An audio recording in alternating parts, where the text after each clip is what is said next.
Hey, what's keeping you up so late?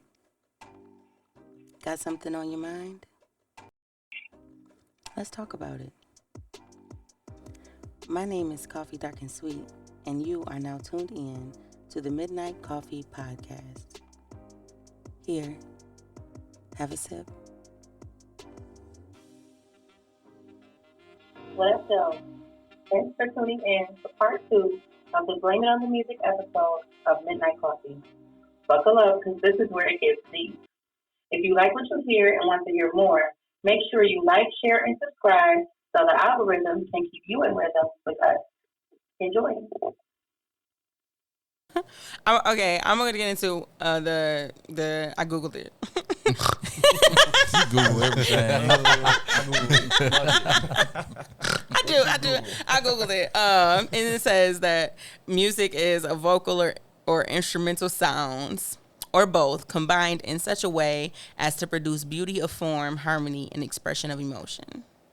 Basically everything we said. So, yes, basically everything you said, but there is another component to music that I feel like people don't. There's a spiritual component to music that people are like overlooking consistently. So there's a reason why everything that we learn in kindergarten and in preschool is in a song form. The ABCs, 1, 2, 3, the Spanish language, whatever it is. It's a reason why it's learned is produced to you or presented to you in the form of a song, because we have a thing energetically that wraps around our spines that's called a kundalini, and the Bible references it without actually calling it what it is, and they talk about the composition of the hallelujah and how it was made to appease God and what it produced, but there's a level of sort of control, like you said. It don't need your permission, right? To penetrate you. That's how it penetrates you. So it's moving up your spine, and it's feeding it, and up your spine, connected to your spine is your brain. And it's a word that I'm missing right now that is specifically connected to. What is that word? I'm gonna blame it on Sutter Home. Don't ask me. The word that I cannot find is but there's a word. I'm just gonna use subconscious because it's a big part of that. That's directly connected to your spine, at the base of your brain. Is this cerebral? And at the front of your brain is the cerebral, and but it's also the pineal gland, right? So these things are picking up these waves because the music itself, not just the words, but the music itself has a pattern and a wave to it.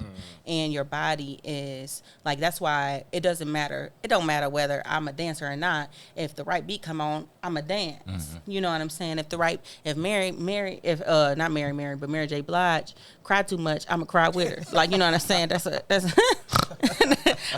I was 16, not even 16. I wasn't even 16. When did I'm Going Down come out? I was a fucking child. I was a baby. I'm going down and feeling every word. Like, you know what I'm saying? So these are, and I feel like we don't really, we don't take it as seriously as it needs to be taken. There's a reason why they put everything we need to learn into the context of music, because it penetrates you regardless of your permission. So we all know these jingles. We know that at Burger King we can have it our way. We know 1-800-588-2300 Empire. Like these, like, you know what I'm saying? All these things you can call. Like I said, I know 300 plus songs by heart. That's just free information just floating around in my brain. When I think about the words to these songs and how they are feeding my subconscious, and people don't like, we call it sub, and we think that sub is beneath, but in reality, sub is fueling everything because it is a subscript that we are subscribing to. So so the voice in the back of my head is Cardi B lyrics, and you know what I'm saying, depending on what I'm feeding it, and it comes from everywhere, not just music, but like we. I'm gonna keep going back to that, and I'm very grateful that you mentioned that music is something that penetrates without permission. So I can just be walking past or be in the room, and next thing I know, like I'm having a real life situation with a person or a place or thing, and And my mind is like, oh, respond this way because Megan Thee Stallion said you should respond this way to this thing. Right. This is and it's not a lot of what is being produced musically. And with that level of control that it has, it can make you move, it can make you speak, it can make you do things that you, like you said, kill somebody. It can make you cry. I've definitely been in this space where I've played sad music while I was sad so I could cry some more. Like, like Keep you in that shit too. you know what I'm saying? Sad. It holds you in a certain emotional spaces. So I feel like there's a level of irresponsibility that is just running rampant.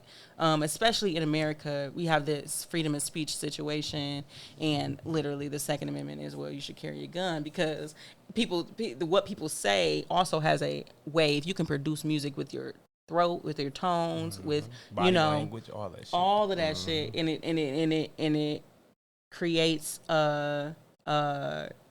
conditioning, a level of conditioning. I know I grew up listening to Lil Wayne, and I say all the time, like, oh, Lil Wayne raised me, and he kind of did. As I was sitting in the living room in front of 106 in Park for years.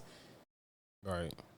And when you think about the things that he was saying, and then you look objectively at the world itself, you can see I wasn't the only one raised by Lil Wayne. Right. You know what I'm saying? Men, male and female, the actions that come behind allowing those things to penetrate us and willy-nilly, and not being more conscious and responsible about what we allow ourselves to see and hear and those kind of things.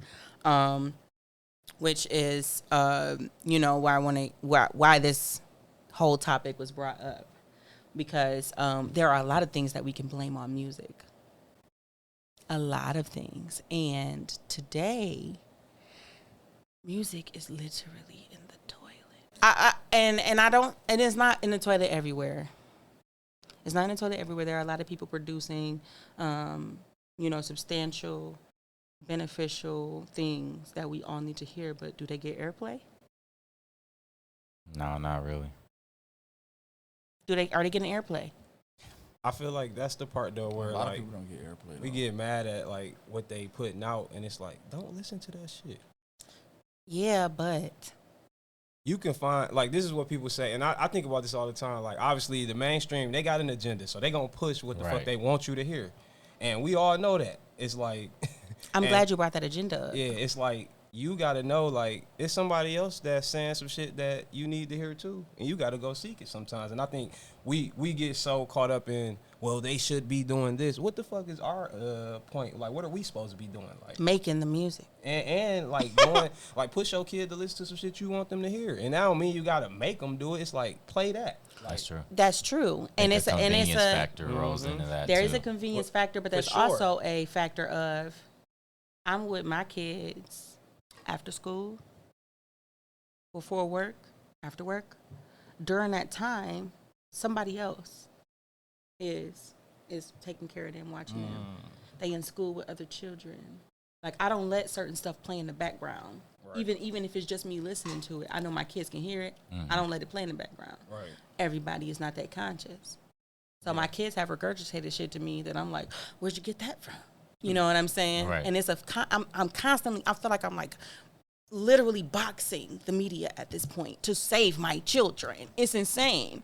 And I shouldn't have to do that much work when I'm already putting forth a very concerted effort to create an environment for them that is conducive to what I want them to become. Right? But then I go through the same thing no matter where I'm at. You know what I'm saying? I don't necessarily go to clubs and that kind of stuff, but you don't have to be. I'm with friends and they listen to this and that. And now, I'm not going to be unfair and be like, oh, we only going to listen to this. You know what I'm saying? Right. So I personally, even in my adult life, am constantly subjected to bullshit, for lack of better words, garbage that I do not want to hear, that I do not want to be involuntarily penetrated by. And it's a monster that I feel like nobody is really paying much attention to. And this is how we lose our babies. One thing that I noticed, like, I can't remember if it was earlier this week or last week, But somebody pointed out that hasn't even been a #1 charting like hip hop song on the billboards at all, which like is crazy. They've been talking about that the last few weeks. Which is crazy, like because first off, rap hip hop is like one of the most the world. Yes, prominent exactly. musical forms. So that already like tells you the type of stuff that is coming out. Right. And when we really look at it, I follow somebody on Instagram. Her name is Childlike CC. And she is a gospel rapper. But she said something that was very, very profound to me, because a lot of people think like, oh, we talk about Illuminati and selling your soul and all this other thing, and we think it's some kind of big ritual in which we eat children and wear dark robes and all this other shit. But it's so much more innocent than that. It's a lot more innocent than that. You are using your talent that God gave you, because the devil didn't give you your talent, right? Or no other force, outside of, when you look at, like for me, I come from poets. Before I even met my biological family, I come from poets. And that was a part of me before I even knew them. You know what I'm saying? That's God's work. But when you use your talent to promote promiscuity and violence, and these things are tricks of the enemy, in my opinion. And obviously in her opinion too, she's like, well, you have sold your soul. Who are you working for? And you don't necessarily make gospel rap, and you don't necessarily play gospel music, but you are working for yourself, right? Right. So it's certain things that like I said before, you don't say it's certain shit you don't say in your poetry and in your books, because that's not who you necessarily are. But is it not a fight to get the same kind of recognition and airplay as the people who are promoting violence and promiscuity and all these types of things? It 100% is. I'm not gonna lie. It's a battle. It is. Yeah. Oh my gosh. Yeah, it is. It like, honestly, that's probably been one of my biggest battles when it comes to music. Like one of my biggest lessons when it came to that is like showcases. Like finding out that my sound in showcases, or what I'm talking about in my music, doesn't fit a showcase or doesn't fit the majority of the crowd. Yeah. So literally it's like, you could have somebody talking about this or promoting this, and then I go on, it's like, yeah, what you said was dope, but that's not the vibe here. So I've had people like, oh, turn that shit off. How long we gonna listen to gospel music? How long we gonna listen to? Oh, that's too soft. That's too slow. That's too,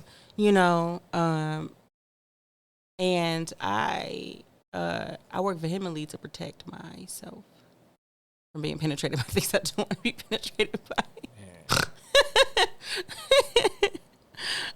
It's definitely an uphill battle.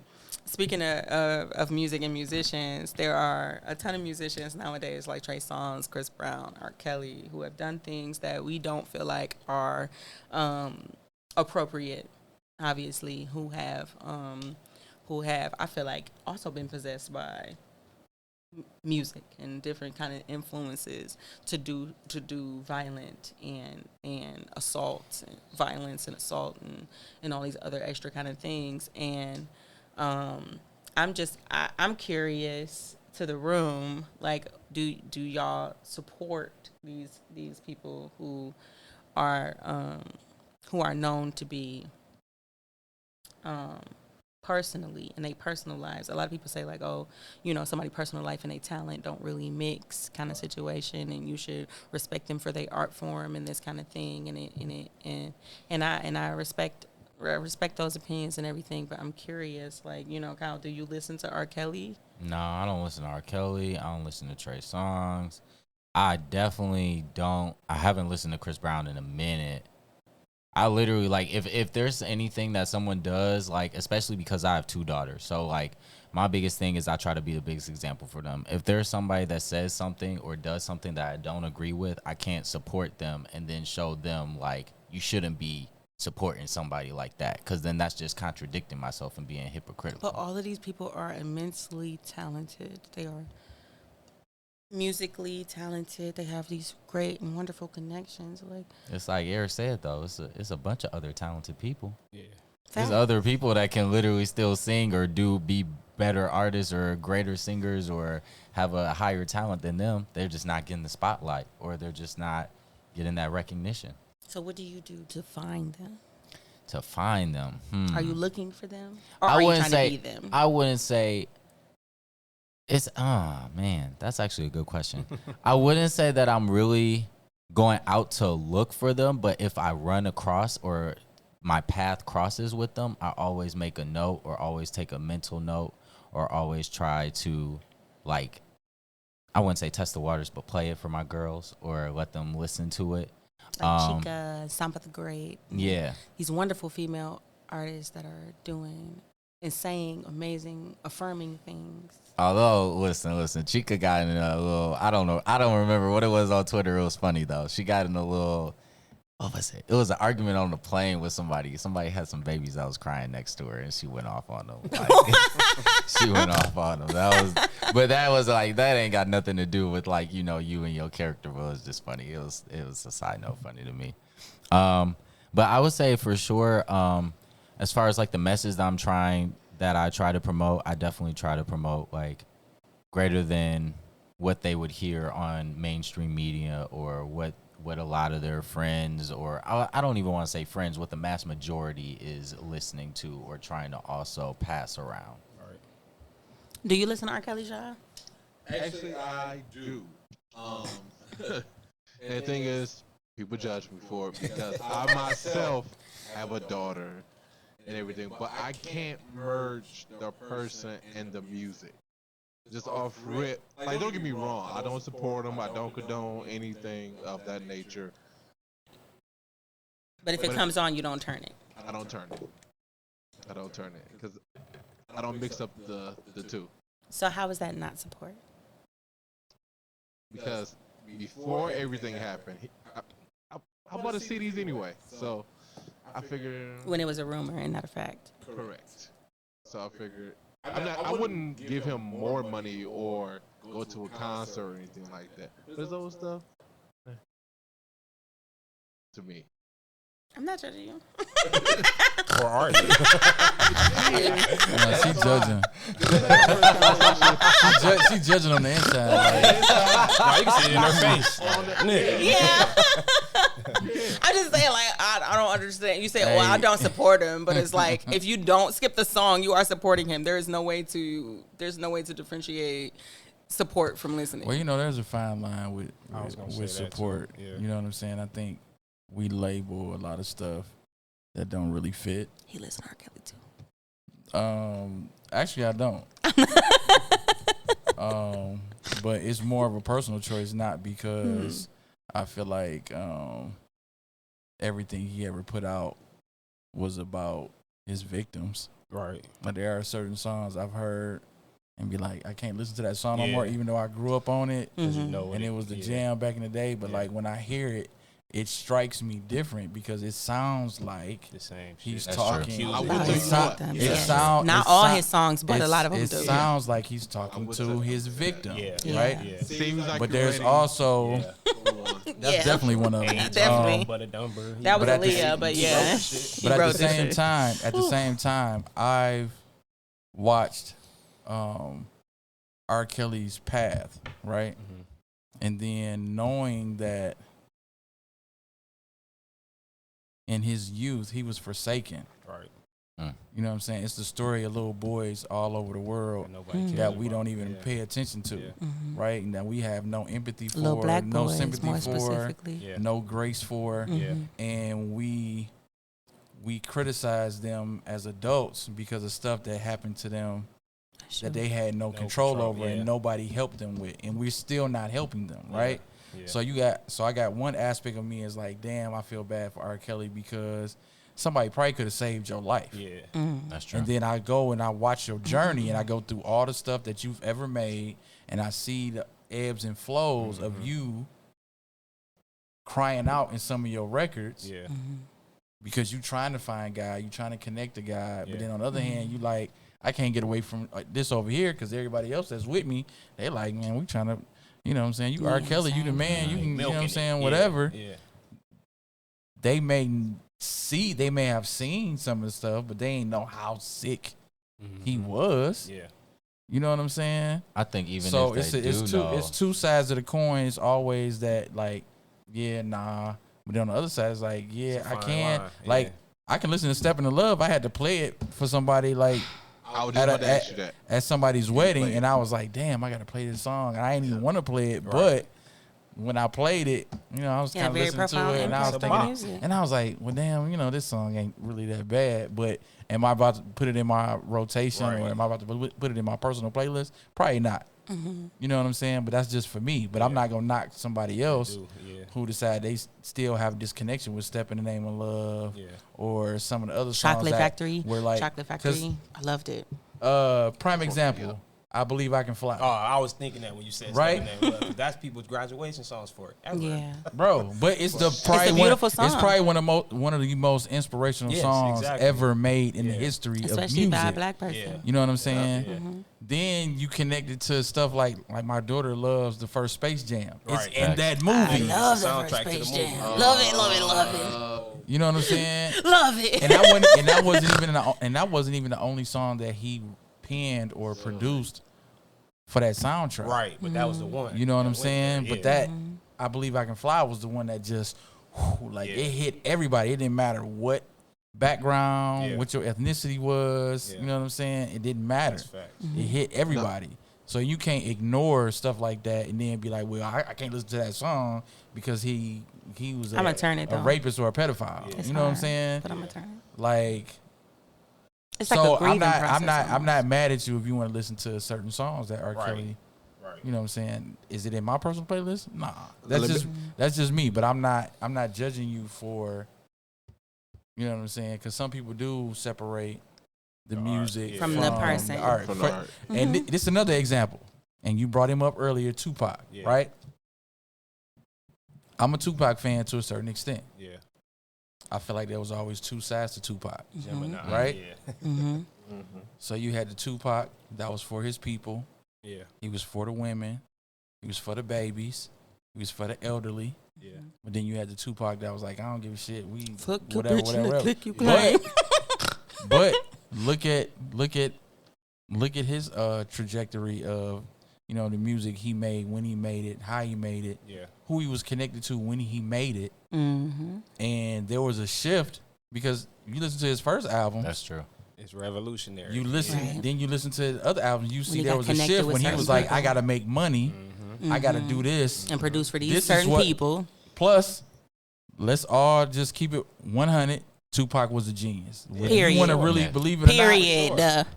But people like him and Kanye who decided, I'm going to use... About to milk you, motherfucker. I'm going to use this marketing ploy to get what I want to get. Yeah.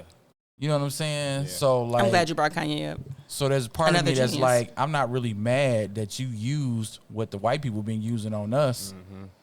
You know what I'm saying? So you can get your bread. Right. You know what I'm saying? But there is at the same time, there's songs I'm like, nigga, I'm not playing this. Yeah. But this is or you turn it off halfway through. You know what I'm saying? I'm not even halfway through. Like if this song is peppered and checkered with stuff that I know that I don't want to play for somebody, I'm not playing the song at all. Right. You know what I'm saying? Not even if I feel like it's a vibe or it's a bop or I like the production or whatever. Like, you know, a lot of people use the beat was tight. So Right. I'm glad you mentioned you gonna sit here and let that shit penetrate you without your permission? Like, but let me ask you a question, Boog. Like, a young R&B artist, I forgot who it was exactly, but he said, "What if I do R. Kelly's library over?" Now, how you feel about that? If somebody did do that, so would you still play the songs? Hey, listen. Would you put in your if somebody redid Step in the Name of Love? Well, I'm gonna tell you now, none of these niggas should be trying to recreate Step in the Name of Love. It's not even gonna hit the same. Hell no. I think it's certain songs. I think it's certain songs you just leave alone.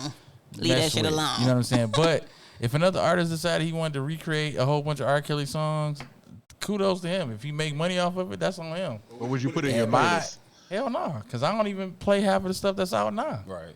Okay. Like I'm actually like, so a lot of the schools that I was contracted with, like I ain't even tell my last school yet, but the last year they can book me to do any type of events. Because the music is changing and the kind of stuff they want to play is the crazy. Administration and even some of the parents, their biggest complaint is the content of the songs. And even if this a clean version, it's not clean. Right. Because of what they're talking about in the songs. But it's that still too many mofos taking their kids to school and they let their kids listen to all this trash Pound Town all day, every day. Throat baby. And then I gotta be the DJ and you want me to play some of this stuff, but then I got the parents who want to come up to me and act like they want to get confrontational with me while I'm doing my job for a song. And I'm like, nigga, I don't even know the song. I don't recall any of these. I don't even memorize these lyrics. I just, you know what I'm saying? Like, you know what I'm saying? Y'all said it needs to be a clean edit. It's a clean edit. It's the radio. You know what I'm saying? But then, one of my principals was like, I think you should go and listen to this. And I was like, all right, let me see what's up. And I started picking apart different songs. I'm like, oh yeah, this is trash. You wouldn't be able to play I wouldn't play this for my kid. Right. You know what I'm saying? Why should I play it for your kid? What if you? But that's what if you trying to protect your kid at home? Right. And now I'm the one that's corrupting feeding them all the bull crap. Because I'm her. You know what I'm saying? Yeah. I feel like that's dope that you said that. But think about school in itself though. Fuck the music. What the school teaching you? Think about what's going on in the schools. Like they teaching all these gender fluid things and all this shit. It's like, but you that's got no control over that shit. But that's connected to all the bull crap that they have no control over. Right. You know what I'm saying? We talking about people that work in the school system for and they got to do what the school system tell them to do. Like they don't have any control. School operates as its own government. As much as they would want to do something different and change course, like if you don't own this school, if you don't own the district, you know what I'm saying? So right. Just doing your job. You got to do your damn job. Right. They tell you do something. And it's probably like nerve wracking for a lot of people, but at the end of the day, you still got to do your job. You try to do it to the best of your ability. Some people you're just not in a space where, right. You know what I'm saying? Like you can really do anything. So you got people who end up. That's why teachers is like they about to be extinct. Yeah. Like people are not looking. Because I really want to pull my kids up out of school. People are not looking forward to going into education. Hell no. Nah. Because like they underpaid. That used to be overworked. But even with the being underpaid, it was one of the things that people wanted to do. Yeah, like. When I was growing up, like people wanted to be a teacher because you wanted to be I used to want to be a teacher. Teach somebody because you're looking at how can I can affect somebody else's lives, a whole room of people. Like that was a big deal. Yeah, for sure. You know what I'm saying? That was a big deal in the black community for sure because it was like we got to deal with all this other bullshit. We gonna make sure in this classroom we about to make sure. We're not gonna leave it up to the white man or the white woman to be teaching our kids. That's why black people wanted to be teachers. Yeah. Now they like, I don't give a damn about all of that because one, we ain't getting paid enough, and then two, we got systems that's like we forcing us to do shit we don't want to do. You got to do all this other stuff. You know what I'm go saying? You don't have no leeway. Yeah. You know what I'm saying? You don't have no job security. Yeah. You try to step outside the box and try to buck up against the system, you fired. Yeah. And then you blackballed on top of that. Right. The same exact thing is happening with music. I'm glad that you mentioned that because like I said, we teach our children with music, right? We teach our children with music, and then we turn around and make music, and it's the same process. Yeah. It's the same process, and it's like if you're not doing what we say you should be doing, we ain't gonna get no airtime. You don't get no, you don't get no interviews. So ain't nobody looking for you. But you this better is fall what in line if you want to eat. I felt like that was going in with what Boog was saying, like.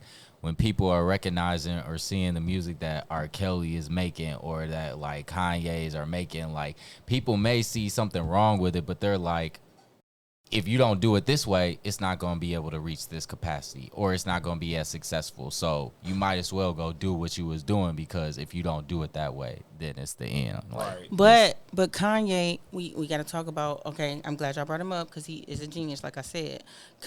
There are certain parameters that Kanye don't exist in. Kanye literally made a song that went poopity scoop and motherfuckers was like, yes, Bob. Cause he know that ain't nobody actually fucking listening. Like Outkast said, y'all don't hear me, y'all just wanna dance. Right. Y'all don't hear what I'm saying, and Kanye knew that. And that brings us back to the support thing.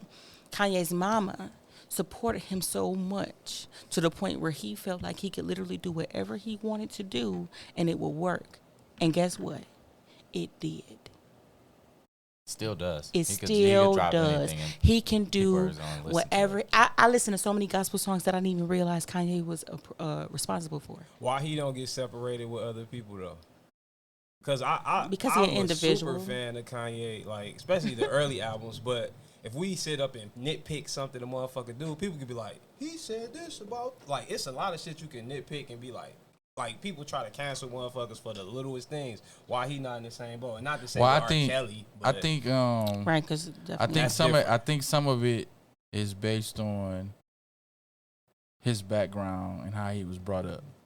We know that Kanye wasn't in the hood. Right. He wasn't trapping. Right. That was and not. He is also bipolar. That was not part of his. You know what I'm saying? That was not part of his upbringing. Right. You know what I'm saying? So you not gonna connect Kanye to certain stuff. It's like so if he try to spit about something, else, you know what I'm saying, that you like, nigga, that ain't even you. Right. You know what I'm saying? We cool with you talking about whatever make believe or whatever you have decided that's fictional, right? Because you creating these stories or whatever. All right, whatever. You know what I'm saying? But he can't go and do what T.I. and Jeezy did sure. and Right. get received the same way. You're gonna be like, nigga, you phony. You know what I'm saying? Now, granted, people like T.I. and Jeezy, you know what I'm saying? The reason why the messages in their music was the way that it was because they actually lived that lifestyle. Right. Now, there's a fine line. Of course, they grew up just like a lot of us did, where you don't have a lot of male figures who was steering you to be this way, right? Or to turn whatever was negative into this positive, to give a positive message or whatever. To them, even when you listen to NWA, how they used to go in back in the day, like for them, they felt like I just got to tell these stories, because y'all need to know what's going on, and hopefully because you hear what's going on, y'all will come and send some help. Yeah. You know what I'm saying? Y'all will start to advocate for people that we are talking about that need resources or need whatever. When it went away from that, it turned into, well, we gonna do this because we know it's entertainment. The white man already making money off us. We need to go ahead and make some of that money too. You know what I'm saying? So that's why we don't rag on certain folks, because we already like, well, we really know why you doing this. Right. But it's certain people's music. You know what I'm saying? It does. don't line up with who you know you to be. Who we've seen you to be. You know what I'm saying? Who you portray to us in interviews. Right. When we see you with your family, we can tell, like, nah, you ain't even the same dude. It's a fine line with that, too, you know what I'm saying? Because I feel like, I'm glad you brought up Jeezy. I remember being in high school when that Snowman shit dropped and all that, and I watched what it did to my friends, though. Like, I had my father in my life, but some of my boys was cooking up dope because Jeezy was talking about that shit. Like, literally, like, in the crib trying to cook crack and all type of shit. And it's like the impact that those things have, like, is wild, man. It's but like really I said, wild. Every time, it don't matter what your background is, if there's nobody in your space that can steer you away from those type of things, you're gonna fall victim to it every time. That's facts. And if there's nobody that can help pull you out of it, you're gonna fall victim to it all the time. That's real. You know what I'm saying? Also, if you see the majority, you just gonna go with the flow. Yeah, a lot of people. A lot of people go. And with it's the a lot of majority. people who start off conscious and doing this, and then they see like, oh, I don't make no money here, and change their image up and become a totally different person. It happens all the time. Man. But for me, like some people, which is funny to me because I look at people like Common and LL Cool J, and I be like, they got big. Yeah. They didn't compromise and change their message so they could fit what everybody else but they was also doing. not the majority. You know what I'm And saying? It don't matter that they're not the majority. There's always somebody that's outside of, that's considered the unicorn. Yeah, for sure. Who provides the inspiration. Yeah. Right. Yeah. Are you going to latch onto that inspiration, or are you going to make an excuse and be like, because everybody else is doing everything else? Yeah. because the majority is not necessarily where you're supposed to be. It's us, people giving excuses as to why they can't do something when it's already an example right there in front of your face. That's true. Even if it's what I'm saying, even if it's only one or two versus the 500, it don't matter. Like you seen one motherfucker do it, that means you know can do what you want to do too. Look at the the metaphor of the movie the 300, right? Mm-hmm. They sent 300 soldiers in to fight armies that had like 10,000. Right. But it didn't matter. Going through it. Guess what? They still ended up inspiring a whole nation who was like, well, these 300 did it, even though it wasn't that many of them. Right. And we already know that the people that was crooked and trying to take all their land and do everything else, we ain't rolling with them. We want to be here. Yeah. We got the same choice. Right. To do the same thing when it's somebody else. When we see somebody in the hood, somebody like Jalen Rose who picked up the basketball and decided he was going to stick with that instead of trapping with his homeboys. Or even LeBron James. You know what LeBron I'm James is a great example for that. Yeah. So we always got the examples. It's about who we going to decide that we going to be inspired by. That's real. Right. Sometimes it's just like you said with the music, though. Sometimes that shit, you don't even know you following some shit by design versus like that's true. This is what I want to do, because sometimes you just get pushed in the directions like come on, talk about it. Your neighborhood. When you said Jeezy though, it made me think of like I was pissed when I seen later on that he was pushing his son for college, but his music is telling like what it did to my boys, and not to say that was his fault, but it was like damn. But it was. He had to play the huge role in it. Yeah, for sure. Even Plies. When I found out Plies was fucking smart as hell, I was mad. I was mad. I was definitely mad. I was mad, but I was like, I respect you because you smart. But I wasn't mad. Smart enough to do it. But I was with 2 Chainz. Sukihana is another example.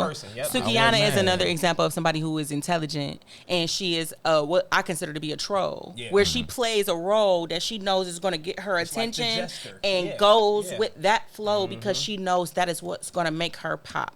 But if you listen to her interviews and actually listen to her talk, you realize she is so intelligent and she hides it so well underneath so much garbage because she feels like she has to in order to get the coin she is after. Yeah. And so that's where music and money meet and corruption happens. That's sad because a lot of artists feel like that. Bingo. And literally a lot of artists will do that. We can take it back to Lil Wayne.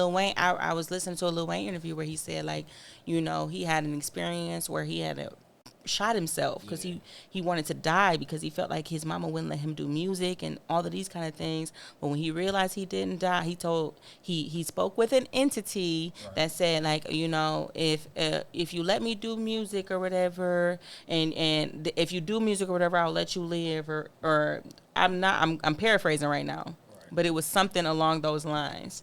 And so when I think about what his music, and not only what his music was saying, but also what he went through as a person, right?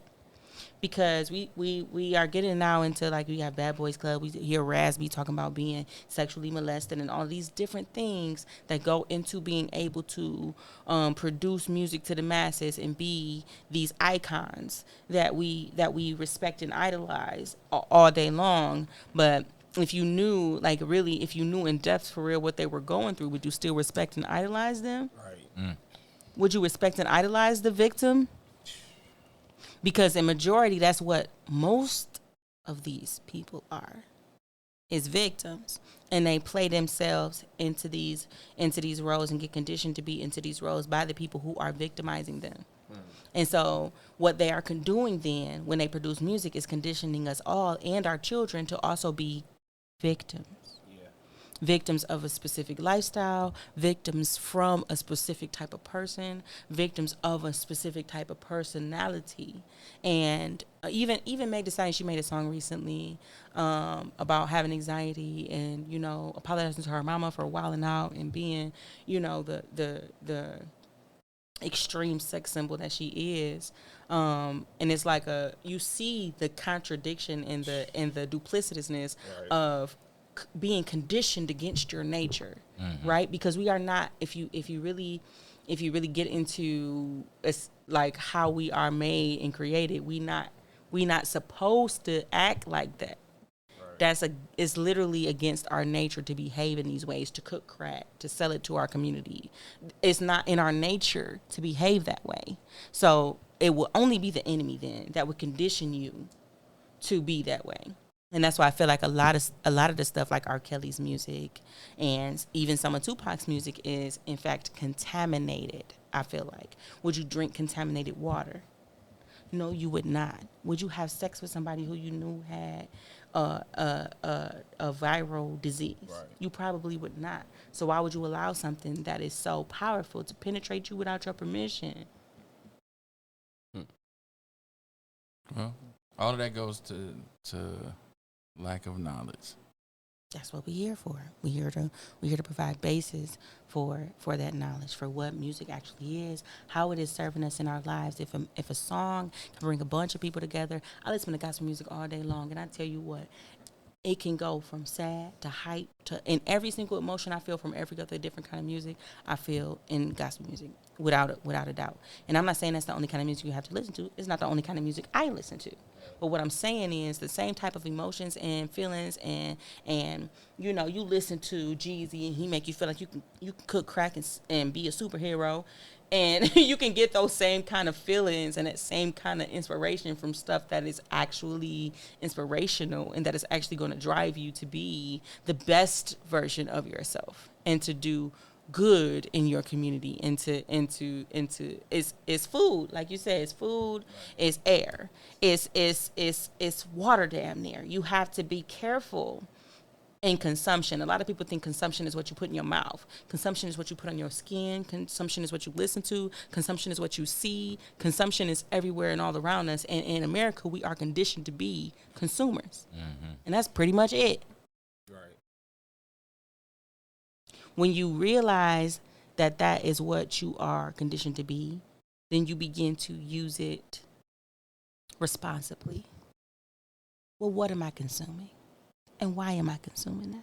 And would I consume anything that's contaminated? To me, if a person themselves is contaminated, then every single thing, and we weep for Chris Brown, we weep for R. Kelly, we weep for Tupac, we weep for these people. We have sympathy and empathy and all of these things, and we have so many layers and levels. Lil Wayne, we have so many layers and levels of understanding for how they got to be the way that they are. Does that mean that I want them to penetrate me raw without permission? I don't think so. Not for me personally.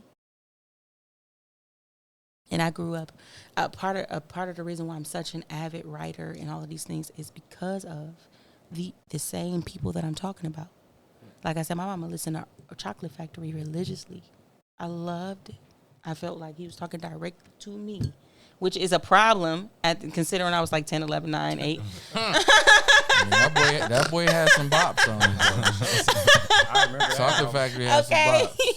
And it wasn't until I got a lot older, especially with a lot of stuff especially when it comes to like Tupac specifically, a lot of stuff I didn't realize, until I got a lot older, and I'm like, what the fuck did he just say? Like, and Biggie, like he's talking about raping people and throwing people over bridges and all types of weird, crazy shit that it's like, how did we ever sit around and was like in the club like, yeah.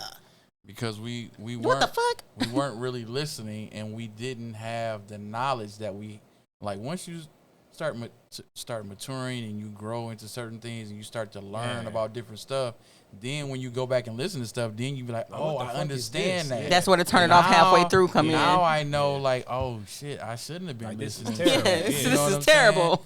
We more focused on what we seeing too. It's not. You don't know until you actually know. That's real. You know what I'm saying? That's why all these people, even when you use the example of water, like you wouldn't drink water if it was dirty. Well, guess what? This water really ain't as clean as you think it is. Right, it's your Bingo. perception. You don't know it's dirty until you don't know it's dirty until you see it's dirty or until they tell you it's dirty. It's dirty. Oh, that's a great. If you went and looked up some studies, they'll tell you, oh yeah, it's this type of mineral in the water. This is that. This is that. You really shouldn't drink this. Like, you would probably just be like, you know what? I ain't want to drink no water no more. You know what I'm saying? I went through that with food the same way. Like, I was like changing my diet, and I'm like, dog, I can't eat shit. I was literally starving myself at one point. Can't I'm like, eat a motherfucking thing. like now I'm about to go crazy because I'm not eating at all. So it's like you find that fine line in life in general. Like, what the fuck is really good for us? We talk about music, like That's true. it's like what is good for us? What are we eating? What are we consuming? Like, and what are you taking from it? Because you can hear a song that it'll make you do something totally different from what that song, what I hear out of the song. They saying a bunch of shit. Mm-hmm. That's true. Man. Well, you know, everybody on the level that they on. Yeah, literally. when where you at? when you get to certain places in life, That's the you know, part right even there. though the music has the power to penetrate you, you also got the power to block. Block it I can do out. what I want with this. You know can what I'm block saying? it That's out. true. So there Not are, even with this, there but are you can people, hear it there are and people create who, barriers. There are people who hear this stuff and it don't affect them at all. At all. You know what I'm saying? Some people are blessed And enough, for even in their them- youth, to have that. For them, it's, you know, like for the longest time, I just consider some of the stuff just entertainment value, that's the like part where you can because just I knew separate y'all the was art. doing Yeah. it because Yeah. y'all trying to make money. Yeah. That's the first thing that was clicking So it in don't my even mind. mean nothing personal to You know what I'm It's saying? just So what you I hear. wasn't connected to it like Yeah. that. It was like, okay, this is kind of cool. This is dope, Right. or whatever. But how long you can doing you it, listen to something? You and doing it because you trying to make money. It's a means. You know what I'm But saying? how many Your- people understand that as well? That's the other part. It's not only how Well, many no, people like I understand said, that. it's always gonna end up up coming to to the that when person. you come into the knowledge. If You know what I'm saying? Even if you And then do understand that, the way that your mind and body works, it's only so many times you can hear that shit before it has an effect on you, regardless to what you think you know about it. It's only so many times that you can hear it before it No, has that's- some type of effect on you. Nah, it's about how you ground yourself. You can block anything from penetrating you that will make you change your character or change No, that's real. how Yeah, you for sure. act. It is real. That It's is a- real. How are you grounded? Yeah. Where grounded? where So how do people where does become your, grounded? Where does your power come from? Where are you spiritually? If you're not spiritually grounded, then you're not all over the you're not place. deflecting anything. Mm-hmm. And that's what people don't understand. You know what I'm saying? Even if your mind can be as strong as you think it is. Right. It ain't got nothing to do with your mind. Right. Where your spirit at? Yeah. Right. Real talk. And what is attractive to you? What are you attracted If your spirit to? is fractured, which the majority of people in this world, their spirits are fractured, which is why they are led. But to is the do music not things- helping fracture that spirit? I mean, that's one element. And you, But we it is talking about- helping. but we It is talking about- helping. We talking It is about. helping. We still talking about. It's so many other things that go into it. You know what I'm saying? The music is the most prevalent because it's there. Everywhere. It don't matter. All the You know time. what I'm saying? But then you got to still think about where are people coming up at? Right. Who are they connected to? What are their parents teaching them? The conditioning environments what are- perpetuate Are the bullshit. are they parents even stable? Yeah. Are they parents even Yeah. grounded? Are they parents even healed? That's what we I'm talking about. We talking about we Healed is a we myth. are living amongst a bunch of people that are unhealed. Or not pursuing healing. You know what I'm saying? They're unhealed. Healed is not a myth. But Healed when you is said a that, I thought about when I said that about dudes trying to cook up crack. Think about it. It's an underlying thing with that. Like, how the hell did they get? How do they get to just do that and nobody stops them? So that's the part where you talk about parents and like it's like there's a bunch of fucking parentless kids out here just doing whatever the fuck. But they that was want. just When part of you the system. think about- They started picking people because they knew that they could influence Yeah, certain people like to do it's a- something. What's And pulling as soon the as parents they give it away? to you gonna go here. What They is started- pulling the parents away? They started killing off people parents though. It's so many different factors. What's pulling the parents away? The exact same thing that's making people make this kind of music. Money is pulling people's parents away. Prison pulling people's parents away. Mental institutions pulling people's parents away. Like and the inability to be, like you said, grounded. Some of them ain't even getting the chance to be parents. Right. That's what they're right. Because of how the System is set up. Bingo. in certain spaces. If they can get to you before a parent can have any influence, they will. They will. We They still will, got they will. stories that they stealing babies in hospitals, bro. That's crazy. The mama be in Thousands there of children are and missing right now. They lie, you know what I'm saying? And they steal people babies, bro. They still doing this to this day. So they not even trying to let you be a mama. They're not even Right. trying to let somebody be a dad. They already have decided and planned, like, we're going to put this kid The here. decision and the plan is important. We're going to sell this kid off. Mm-hmm. We're going to ship this kid off so they can be what we already have set up for them to be part of this number that is trash. Bingo. Because they know certain people going to forget about them. They ain't going to be thinking about them. They're not going to have no empathy or sympathy for this situation. For a number that is a ward of a system. You know what I'm saying? Mm-hmm. I wanted to. So I it's like so the many water angles analogy. that we, you know what I'm saying, that's coming at folks in general, especially people of color. You know what I'm saying? And don't get it twisted. It's white folks that's going through the same bull crap. It's just not as not many. on the same level. You know what I'm saying? It's more pronounced for us because we're a smaller number. Yeah. So when you look at the percentages of what's happening to us versus what's and happening we only with them, a smaller number in America, mind you. Because please believe, it's Black white is the folks. majority, It's white for folks real. that hate other white folks, and they like you trash. So we getting rid of you too. Poor. You know what I'm saying? Poor people and black people and disenfranchised people. I really wanted to get into it the ain't water even just analogy. the poor. It's the rich now. The rich is getting rid of the rich too, so they can get richer. That's And facts. they've been doing. That is facts. They've been Facts. doing. Yeah. And they've been doing that. And they've been doing that since the beginning of time.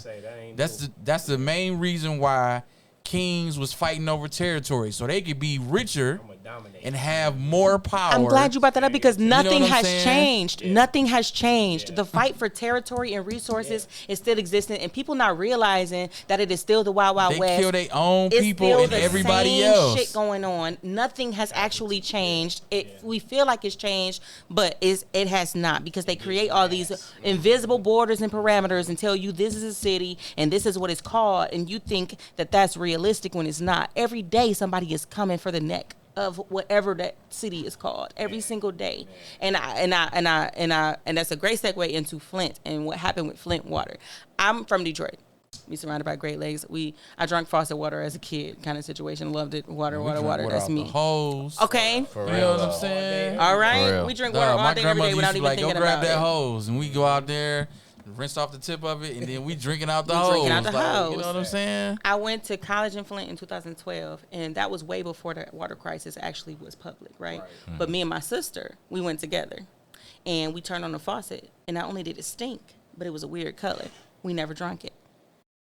We never drank that water. We knew it was something wrong with it in 2012. It wasn't until I went back to college, and it was 2014, when they actually sent us emails as students of U of M. They didn't send emails to the whole city. They sent us emails as students of U of M and told us that the water had been treated with formaldehyde or something, and that it was contaminated and we couldn't drink it. And it snowballed from there into everybody knowing that the water was contaminated and that they couldn't drink it. But can you imagine how many years before we actually got there in 2012 and we had enough experience and wherewithal to know, we can't drink that shit. It stunk coming out the faucet and nobody noticed. That shit was crazy to me. So when you turn on the music, when you turn on the radio and that shit stink coming out the airwaves, you don't realize it because that is what everybody else is also ingesting. That's true. Okay, and then on top of that, we were staying in the inner city close to downtown, and it not only was it a food desert where people were literally going grocery shopping in liquor stores. It was nowhere to eat unless you was grocery shopping in a liquor store or you was going to a fancy restaurant. That was your only options living in downtown Flint. And if you did not have a car, you had to catch a bus. That was an hour and a half bus ride to go to Walmart to pick up groceries. And for me, I was pregnant at the time, trying to get cases of water on a bus. That's crazy. It was the wildest experience. It was literal torture, and I feel like they did it on purpose. In the exact same way that they did that on purpose, they do the same thing on purpose with what they producing through the air waves, and not just for us to hear, but for us to breathe as well. And the crazy question is, I've always had this question, which you may have just literally just answered to it. It just is done on purpose. Is Flint used to be such a prosperous city? Like, what just happened that literally everything just Too many got black people moved there. taken away from it? Too many black people moved there. Every place that ends up being dominated by us turns into hell. They try to find a way to break it down. It's kind of like They've done it slowly but surely with Detroit. Trying to. You know what I'm saying? We had almost 2 million people in Detroit at one time. And it went down to what, 10,000 or 75,000? And now we're down to, they talking about like 500,000 now, maybe 600,000. And that's up from where it was at first. So little by little, you know what I'm saying, they've chipped away. That's facts. To, push black folks to other areas. They try to sell, they still Suburbs. selling black folks on the burbs and going to rural areas. And, you know what I'm saying? Yeah. And we bite the bullet and we go. And then every time we look on the news, we see them treating all the people in the burbs and in the rural areas like shit. I grew up in a suburb. It was bullshit. And then they want all of us to rally from the city together with them to help them get out of the shit that they was in. Y'all shouldn't have took y'all asses out there. They didn't sold y'all on, you got to get out of the hood. We can transform the hood right here if y'all just had some balls. If you sit the fuck still, I'm sorry, but if you stay put, gentrification will not work. If you stay put, gentrification will not work. Like, get grounded and work with the people that's in your community. Like, that's what they did at one time, and then y'all lost it because y'all was like, always want something better. We gotta be with and the white folks. And thinking that you better than your neighbors. I literally saw a post on Instagram like that dealt with the population going down of black people in Detroit. And literally it was wild in the comments because literally people was just like, I couldn't stay there. Like, or, nah, it was better for me to move to Texas, or it was way better in the burbs. Like, and it's literally due to that result, the amount of gentrification that's occurring. I was a baby in Harper Woods. I was in 5th grade, and I realized that they not only did they dumb down the curriculum to make their kids in that school seem smarter, but they used the CPS to send mothers and fathers to prison and mental institutions and to reinforce slavery through adoption. Right. Because because I was adopted, I can say that it's a level of perpetuated slavery that goes into adoption, incarceration, and mental institutions that we are completely blind to. But because I was privy to moving from my brothers and sisters graduated from Cooley, and nobody was up there to greet them but the fucking U.S. Army. And you know what I'm saying? But when I graduated from Harper Woods, even with my 2.7 GPA, when my siblings had 3.5s and 4.0s, I had 3-4 colleges that I was already accepted to in my 11th grade year of high school. That's wild. And it wasn't because I was not intelligent. It was because, like I said, they dumbed down the curriculum, and I was not interested at that point. It was boring as fuck, and I was not trying to sit up there and have somebody tell me, relearn some shit. I'm in 5th grade rereading books I done read in 3rd and 2nd grade. I'm telling you, do not move to the suburbs. It's not that. And then once again, CPS. And I thought it was just our house. And then I got to talking to my friends, and they tried it with every black family that moved into Harper Woods until it became a predominantly black neighborhood. But every single black family that moved into there got confronted with CPS. They was trying to take our kids from us. That's wild. And lock us up and put us in mental institutions. The same exact thing that Jordan Peele talk about in Get Out and Them. It's real. It's a real thing. They be trying. If you ain't grounded and if you ain't got no fight in you, it'll work. You know what I'm saying? It's the black folks who got the fight in them, who will go through whatever they need to go through to find the resources that they need. You know what I'm saying? They'll find the people that's gonna advocate with them and help them fight whatever they cause. And I guarantee you that majority of them are black. You got a lot of black folks who give up before things even get started for real. They just accept it and be like, all right. You know what I'm saying? It's the same way how they deal with us in the court systems. Black folks get in the courtroom. Guess what? They ain't really got no bread to spend on no lawyer, right? So what they do, they end up like, you know what, whatever, I'm going to go ahead and take this plea. Now they got a record. Not knowing that it's resources, you probably could have got you a lawyer. You wouldn't have had to pay that much. You know what I'm saying? You could have got off or whatever. You know what I'm saying? Like, a lot of people don't know about resources, how to connect convinced themselves to them. That, you know what I'm saying? Like, you this is how it's got to be, and you got to take it that way. You know what I'm saying? Like, it's crazy. The same way they do fathers in the in the system when it comes to front of the court and stuff like that. It's already set up for you to fucking fail. Facts. Mama's baby, daddy's maybe. You know what I'm saying? They don't want you to be a father. They don't really give a damn about you being a father. That allows me to You know what I'm saying? everybody in the direction Even if you in a good The situation, mother and the child. even if you in a good situation with the child, the mother of the child, she could be like, nah, he the father. We doing this. We sharing the responsibilities. The court don't give a damn. Nope. He paying child support. It's gonna be this. He only get 2 days. He only get one overnight a month.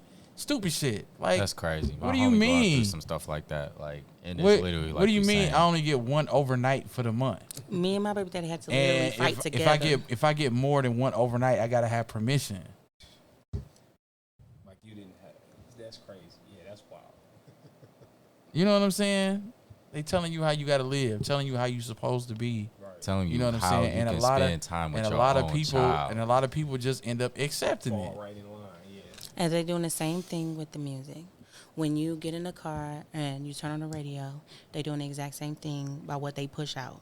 The chances are that you're going to hear 10,000 pounds of crap before you get to an increment of something substantial when you turn the radio on. I've been stopped listening to the radio. I've been stopped turning on the news. It's not for me. It's not a me thing. I'm not trying to be scared. I'm also not trying to be coerced into being a hoe or a drug dealer. I got bigger, better options, and I make sure that myself and my children, my 2 impressionable young daughters, they know about these better options. Like I said, they artists, they creatives. They know that the power is in them, and they got to push it out. And it's not coming the other way around. Right. It took me a long time and a lot of unconditioning to get to the point where I was even able to produce that kind of thing for them. And a lot of my conditioning came from media and music. And my mama could contradict the music all she wants to, but as long as she continued to turn it on, you know what I'm saying? I heard a different message. And it's only so much that you can do when you that's a nurturing, music is a nurturing thing. I sing my babies to sleep and I read them to sleep, and the words and the tones and the beats and the rhythms. When I do meditation, I create a rhythm that connects my left and right side of the brain so that I remember what I'm meditating about. The rhythm is very important, and we don't realize how much power it actually has. Right. And we need to, I feel like, take responsibility for it.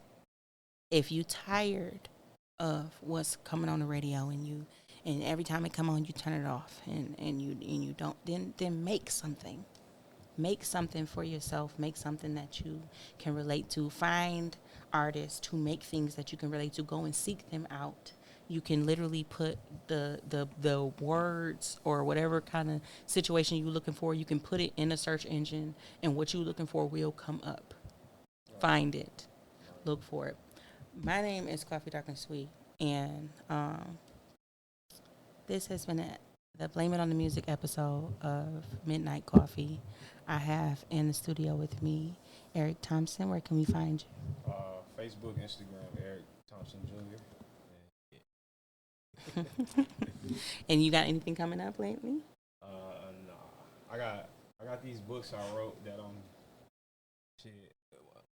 I just want to speak on what you just said though about like we all talked about becoming an example. I don't have kids, but like all of y'all talked about like being that best thing. So like that was my point. Like when writing, it's like I want to become a model of possibility. So that's literally what I'm working on. Possibility. Like, I never seen no authors when I was coming up. So I'm like, now I'm about to go expose these kids to something they never seen, or they might not even know that exists. So that's my mission for real. I think that's dope.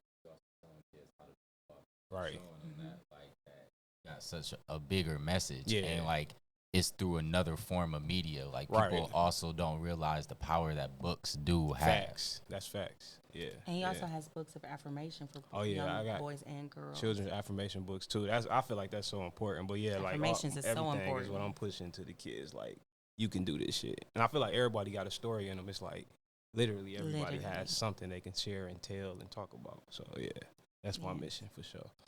Thank you, Kyle. Everybody, you can follow me at Kyle to the Mack on all social media platforms, KYLETOTHEMACK. I have all my music streaming on all digital streaming platforms, whether that's Spotify, Apple Music, Tidal, etc. Thank you. Anything coming up for you? I just dropped actually a new song called Millions, featuring a homie. He's a producer, Smart Alec 95. It was engineered by the homie Chad Roto. And then I got some new music that's it'll be coming out soon. Not sure what type of music, or not want to say what type of music, what single specifically, but working on a multitude of projects as well, EPs. So really just trying to keep the ball rolling and keep it going. Where can we find the things that you have already put out? You can find those all on digital streaming platforms as well. On all of them. All of them. All of them. What about you, Boog? What's going on? Man, just follow me at Boog's World, Instagram, Twitter. If you can remember my government name, you can follow me on Facebook. Go listen back. You know what I'm saying? Follow me on Facebook. My government name, Larry Phillips. Follow Waffle Cafe Detroit at Waffle Cafe Detroit on all social medias, Facebook, Instagram, TikTok, YouTube. You know what I'm saying? Yeah, besides that, just follow Boog's World. Especially follow me on Instagram, because that's where I typically post most of my stuff that's Boog related. Right. You can get all the updates on stuff that's going to be coming soon with my academy and some other stuff. I got an event space. Question mark. Yeah, DJ Academy. Okay. Okay. That's dope. Yeah. Yeah, you gotta speak on that. Yeah. Yeah. Is this just for kids though? It's for kids and adults. Okay. Dope. That's what's up. But yeah, so it's a lot of things in the works. So right now, the restaurant has the bulk of the attention. But I got an event space. Another one is on the way. And some other projects, and then I'm gonna be focusing on the school and a couple other things. So that's what's up. I'm always doing something. I'm always busy. I stay busy. Shy, what about you? Because it's a lot of work to do. I'm sorry. Follow me on all social medias under Shawcast Network. But you can find all our podcasts, and I'm going to just leave it at that. Shawcast Network, YouTube, and social media. And once again, my name is Koffee, Koffee, apostrophe N. I always do that wrong. Koffee, dark, apostrophe N, sweet. It doesn't matter where you're looking for me. You can find me that way. Poet, artist, chef, cook, baker, maker, infinite creative. I just want to express infinite gratitude for everybody that is in this room. You guys are a wealth of knowledge and a wealth of experience, and I am very, very grateful that you decided to spend the night with me here at Midnight Coffee today. So thank you. Thank you for having us. Yeah, everybody out there that's listening, just do what you do. You know what I'm saying? Do what you do. You passionate about it, just do it. Don't let nothing stop you. Find a way to create. That's real. If you want to if you feel like you need control, creativity is the best way that you can have that. When I go in the kitchen, I know exactly what I'm doing. You don't have control. But the perception of. But you have the perception of, right? So I know what salt, pepper, and paprika tastes like. And I know if I put it on this, and that, what that's going to taste like. It's a level of, there is a level of control. I know when I go to put my pen on I don't have control over that. I'm sorry. That's why somebody was like, "Oh, can you teach a poetry workshop?" No, I cannot tell you how I do that. It just happens. It's still the perception of control. You can put them ingredients together and it's gonna taste a certain way to you, but it's not gonna taste that way to everybody else. That tastes you don't really have the control that you think you have. You don't. It's the perception. And as soon as you really grab a hold to that, then it keeps you in the space of being free. Right. You know what I'm saying? It's about being liberated. You're not doing things. You're not trying to conform to something. You know what I'm saying? And you not being comfortable. You know what I'm saying? You gotta be uncomfortable. You gotta take risks. You gotta be okay with not fear. Knowing. You gotta be okay with not knowing. You gotta be okay with fear. When I first put a paintbrush on the canvas, I had no idea what was gonna come out. All of those things push you to greatness. All the people that's great, they went through the fire. and they were okay going through the fire. They was okay going through the process because it chisels you. You know what I'm saying? Like people try to avoid part of the process and try to take shortcuts and find another way around. Preach. And Consistently all the time. You still end up being right back in the spot where you still got to go through what you really got to go through. You know what I'm saying? Oh my God. Oh, that was funny because it's so true. Yeah. I'm a shortcut queen. Like, yes, I get it. Yeah. So I you know, my message to everybody is always to just, you know what I'm saying, push through to do what you really want to do. And it's okay to be uncomfortable. It's okay to not know everything because you just not. Everything is a lesson that you can learn. Period. That is facts. And if you're not learning, you dead. If you stop learning and you feel like you know everything and you unteachable, you have energetically and mentally died. Don't be dead walking. Don't be dead.